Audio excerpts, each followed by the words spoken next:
Kawan-kawan, pelajaran berharga dari kasus gagal bayar dana syariah. Kasus gagal bayar dana syariah meskipun terjadi dalam skema berlabel syariah, menegaskan bahwa prinsip kehati-hatian tetap menjadi faktor utama yang tidak bisa diabaikan dalam investasi. Berikut ini adalah pelajaran-pelajaran penting yang dapat kita ambil, yaitu 1. Label syariah bukan jaminan keamanan resiko 100% aman. Banyak investor memiliki asumsi bahwa investasi atau pendanaan yang menggunakan label syariah berarti bebas resiko, yaitu resikonya 0%. Ini adalah kesalahpahaman yang paling berbahaya. Pelajarannya adalah label syariah hanya menjamin kepatuhan produk terhadap prinsip-prinsip Islam, misalnya bebas riba, gharar, dan objek haram, tetapi tidak menghilangkan risiko pasar, risiko likuiditas, dan risiko gagal bayar yang inheren dalam setiap aktivitas bisnis. Implikasi: investor harus tetap melakukan analisis risiko terhadap proyek atau perusahaan yang didanai, bukan hanya fokus pada aspek kehalalan produknya. Yang kedua, pentingnya analisis underlying aset dan sektor bisnis. Kasus gagal bayar seringkali dipicu oleh masalah pada aset yang mendasari investasi atau kondisi sektor bisnis peminjam atau mitra, yaitu borrower. Misalnya, banyak kasus peer-to-peer lending syariah gagal bayar yang berfokus pada sektor properti yang ternyata berdampak pada kondisi ekonomi. Pelajaran yang bisa kita ambil: investor harus memahami secara detail bisnis yang didanai. Tanyakan, apakah ada aset yang dijaminkan? Bagaimana kondisi makroekonomi sektor tersebut? Seberapa kuat manajemen risiko yang diterapkan oleh penyelenggara dana atau platform?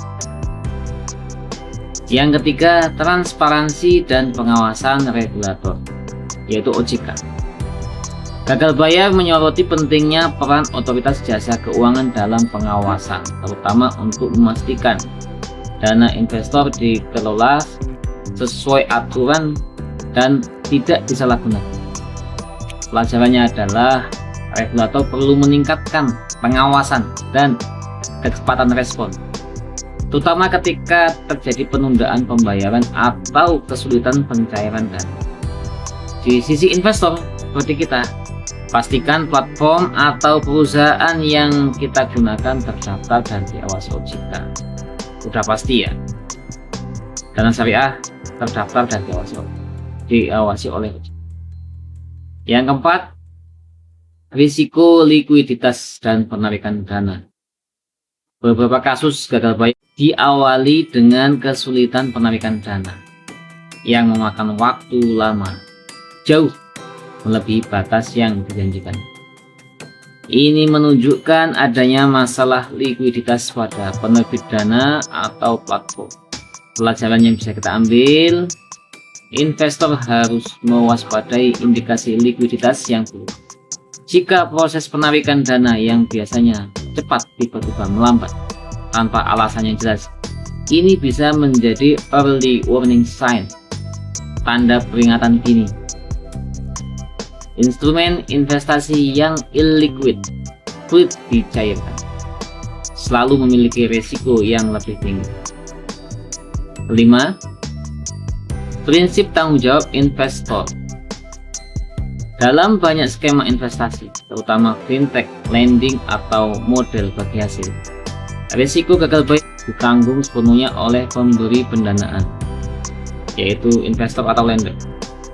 Pelajaran yang bisa kita ambil: investor seperti kita harus sadar bahwa tidak ada lembaga atau otoritas negara termasuk OJK yang bertanggung jawab atas risiko kerugian investasi yang ditanggung oleh individu. Kita sebaiknya melakukan diversifikasi dan jangan menaruh semua dana pada satu jenis atau satu platform investasi. 6. kekuatan hukum dan penyelesaian sengketa. Dalam kasus gagal bayar, penyelesaian sengketa melalui jalur hukum, pengadilan agama atau arbitrase seringkali memakan waktu lama dan rumit. Pelajaran yang bisa kita ambil, perlu adanya integrasi yang lebih baik antara norma syariah, fatwa DSN MUI, dan regulasi hukum nasional untuk memberikan kepastian hukum yang lebih cepat dan adil bagi para pihak. Kesimpulannya, untuk kita para investor, investasi syariah menawarkan kepatuhan etika namun tidak menawarkan kekebalan resiko.